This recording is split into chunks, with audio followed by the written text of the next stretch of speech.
When I told my mother-in-law I was going back to my hometown to give birth, "By all means, go back. I don't want to see your face." I was delighted from the bottom of my heart as I was waiting for those words. "You won't have to see me any more, rest assured." "What?" "I am Emily, about to turn 28. My mother died from illness when I was only 2.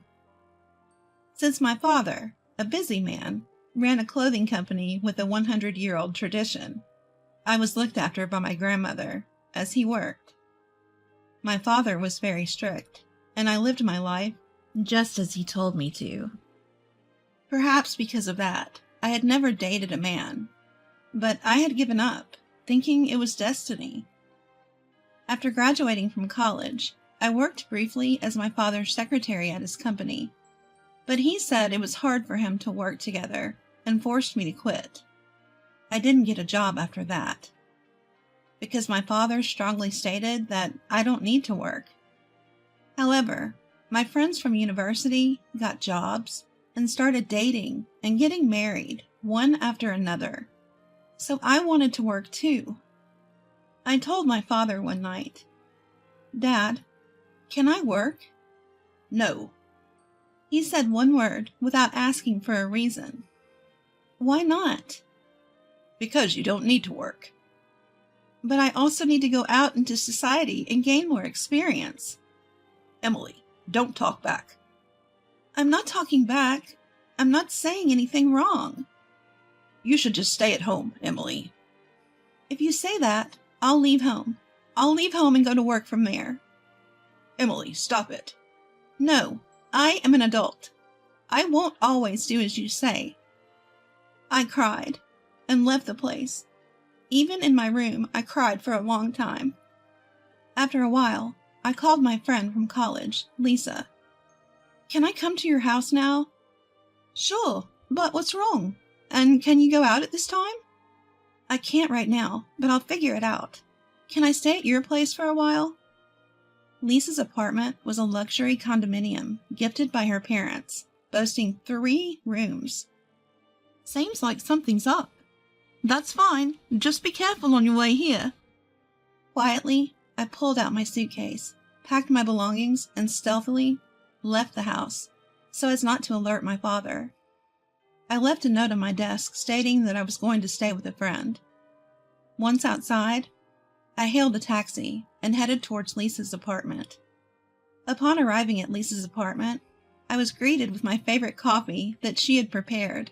"Thank you, Lisa." "What's going on, Emily?" I explained everything about the argument with my father and my subsequent departure from home. "That's awful, Emily. You've had no freedom at all." Her words brought tears to my eyes once again. "Until now, I did everything my father said, and thinking it was normal, but suddenly I've started craving my own freedom." "That's completely normal. It's strange that your father doesn't allow you to work." "I'd like to meet many people and have a good time, too." "So, does your dad know you're here?" "I left a note saying I was going to a friend's place, but he doesn't know any of my friends." "He might be frantically searching for you right now." "Maybe." "It's late now. Shall we go to bed?" "Yeah, I'm really tired." Lisa prepared a separate room for me to sleep in.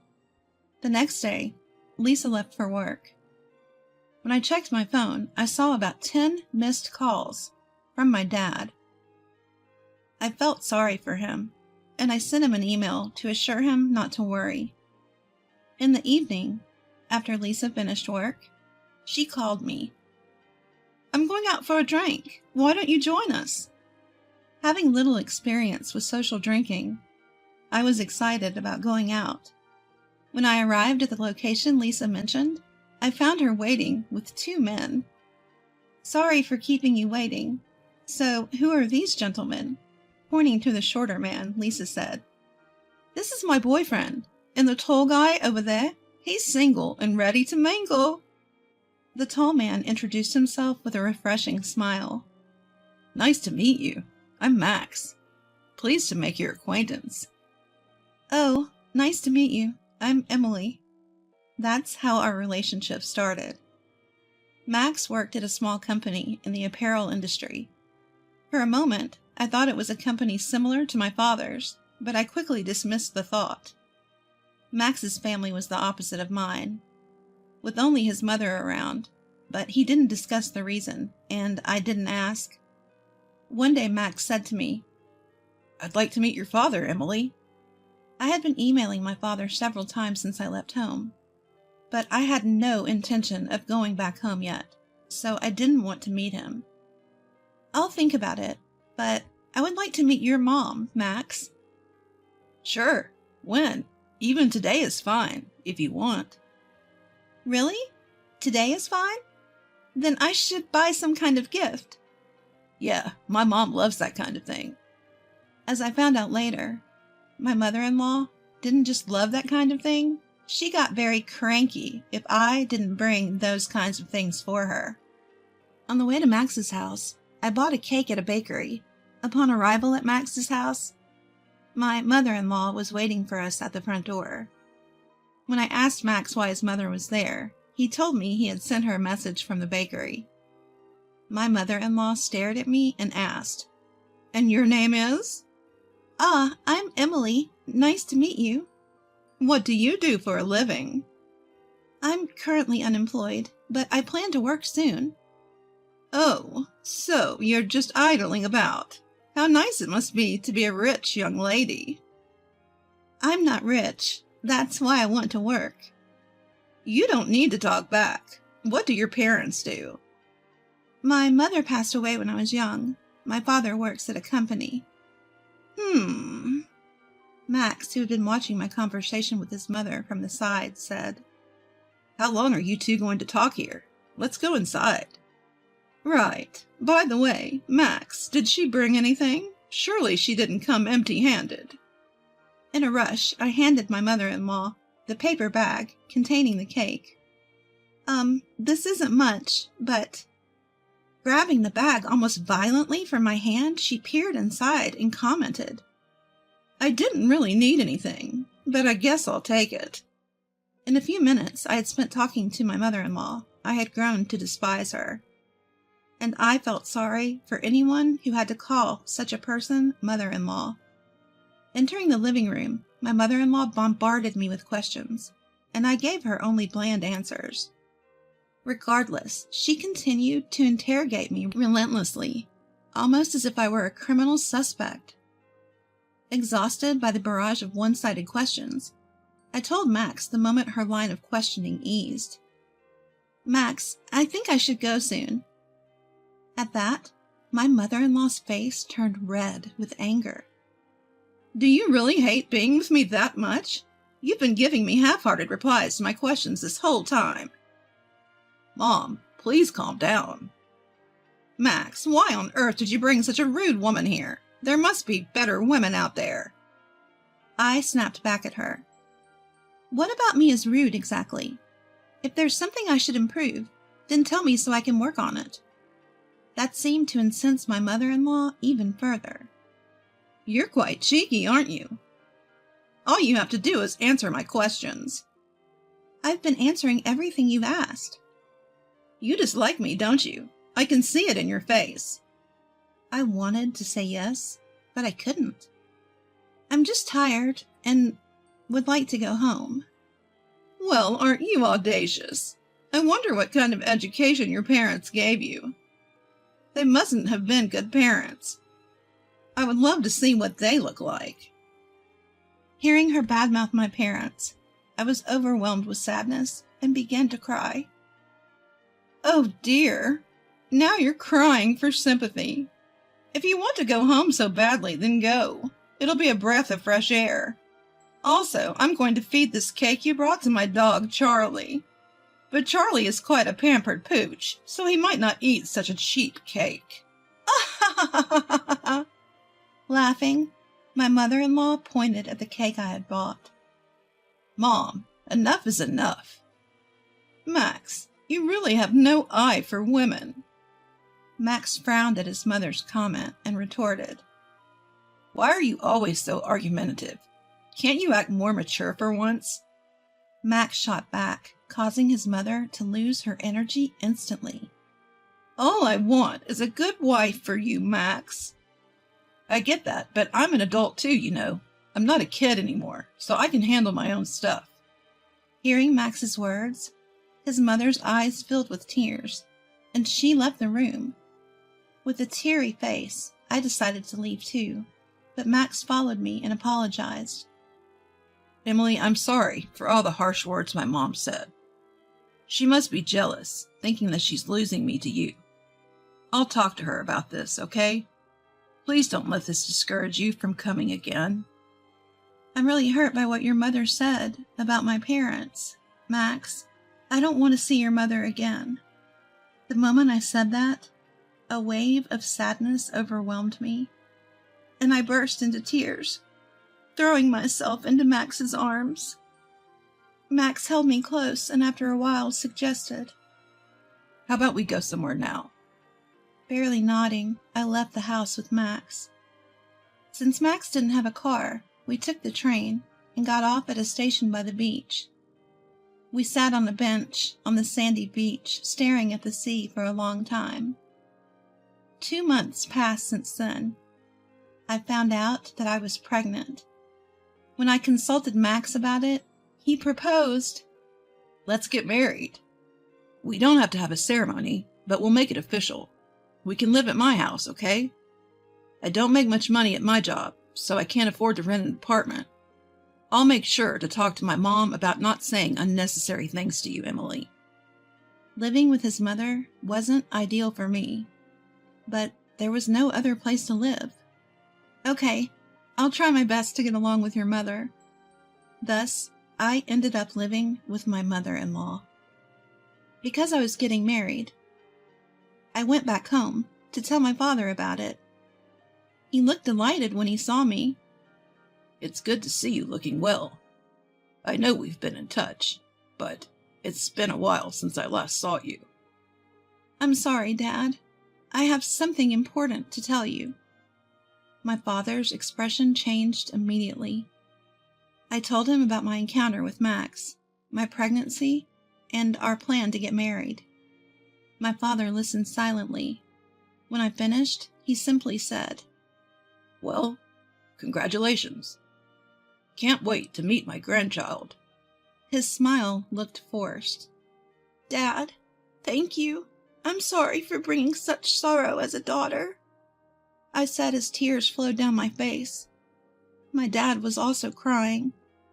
I expected him to be angry, but his gentle words hurt me even more.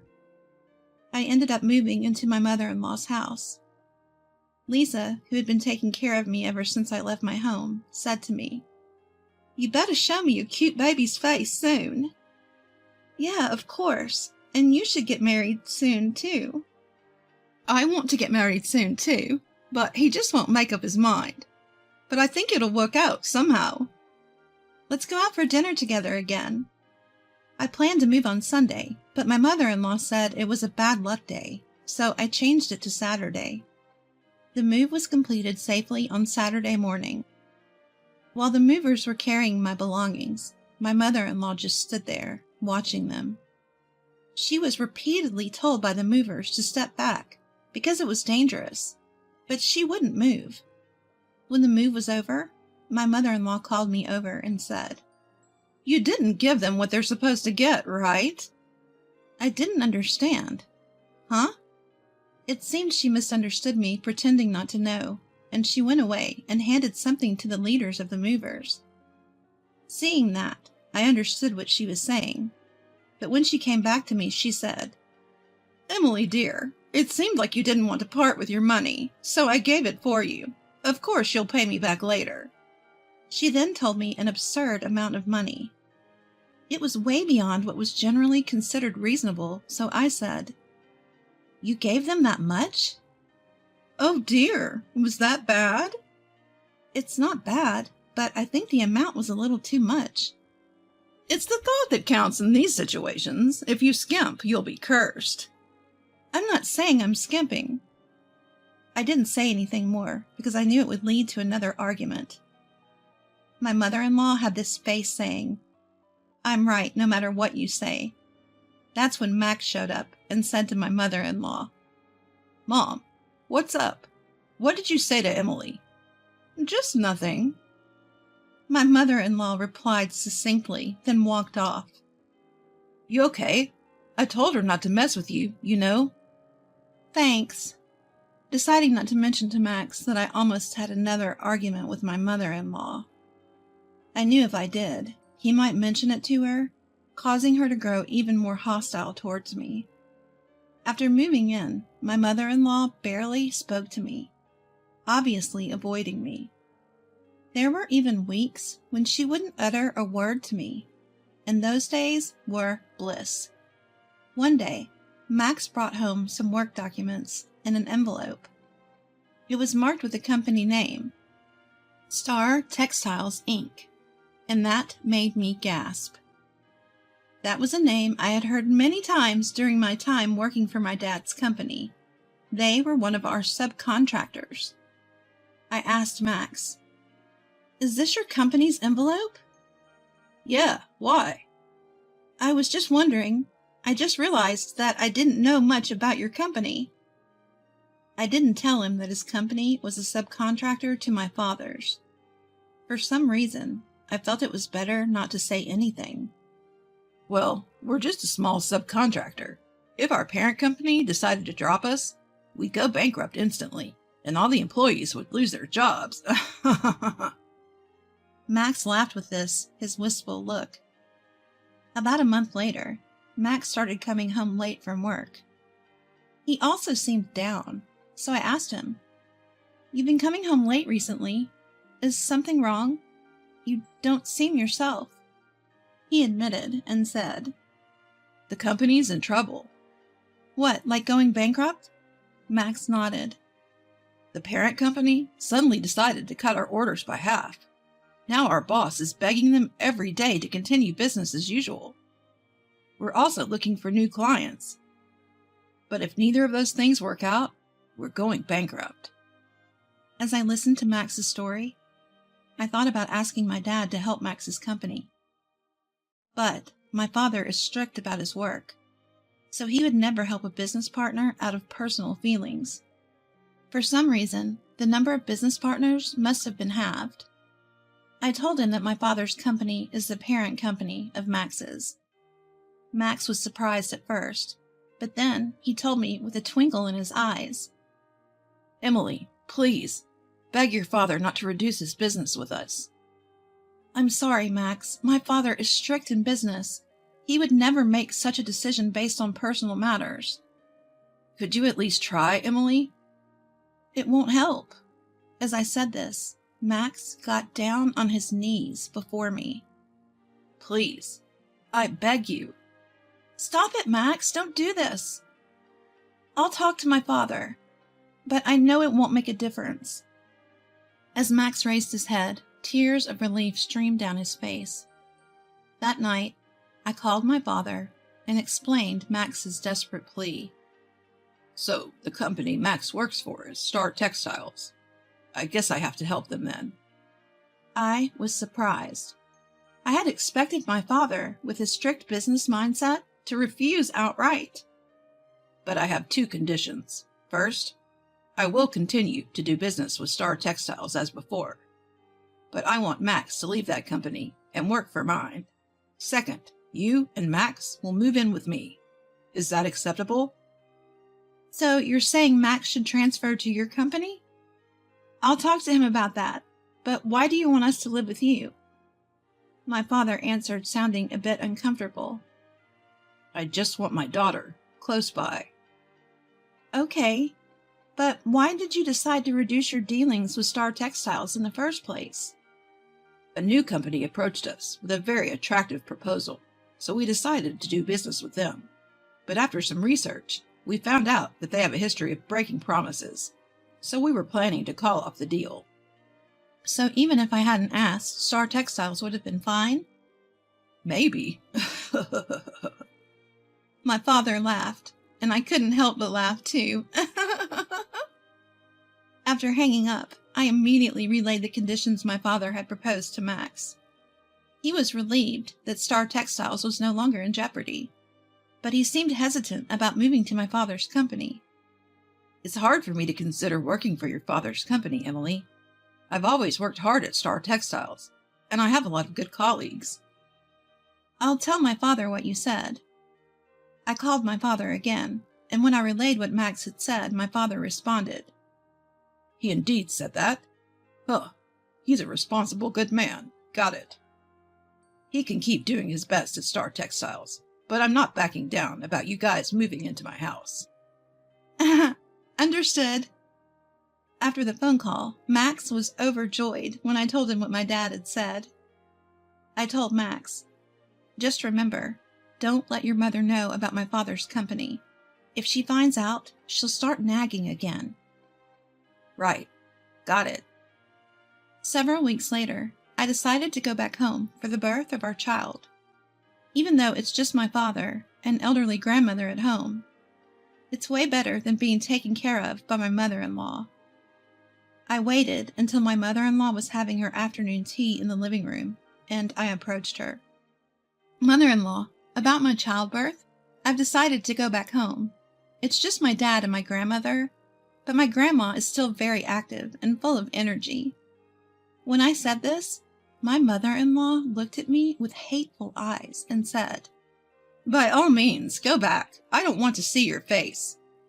I didn't feel anything when my mother-in-law said this, as I had anticipated it.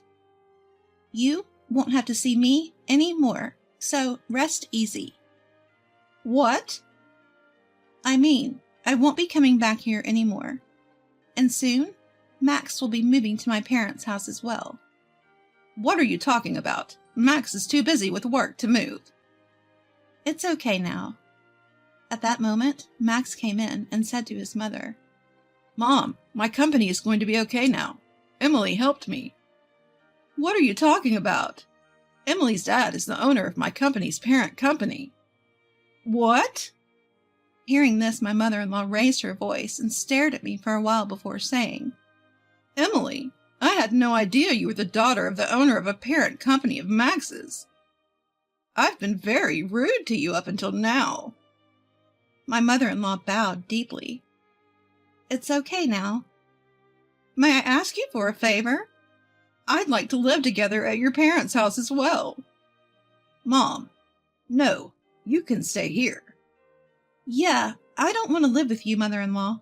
I'd be reminded of all the things you've said to me up until now. I won't say anything else, please. I beg you. My mother-in-law said with tears in her eyes. I know it seems cold, but that's not possible. Then, my mother-in-law got on her knees, bowed her head to the floor, and pleaded. Please, I don't want to live without Max. Please. No, I can't. Mom, stop it. If you had been kind to Emily before, we could have lived together, but your past behavior has led to this. Give it up. I told my mother-in-law, who continued to shed tears on the floor. Well, mother-in-law, you brought this on yourself. Half a year later, Max, our newborn daughter Kay, and I visited my mother-in-law's house. However, the house was void of any human presence, and the air was chillingly cold. Max was calling out loudly to his mother, but there was no response. Max, did you mention we were coming over? No, I thought it'd be a surprise. I wonder where she is. Just then, my mother-in-law, who had become severely emaciated, came out of the bathroom. Even upon seeing us, she did not change her expression. The kitchen was piled high with remnants of instant noodles, and dirty dishes were left stacked. Mom, are you okay? My mother-in-law glanced at Max, but said nothing. Mother-in-law, we brought your favorite cake. As I held out the cake, my mother-in-law rushed towards me, snatched the cake, and began devouring it immediately. I repeated what I had said before. Well, mother-in-law, you brought this on yourself.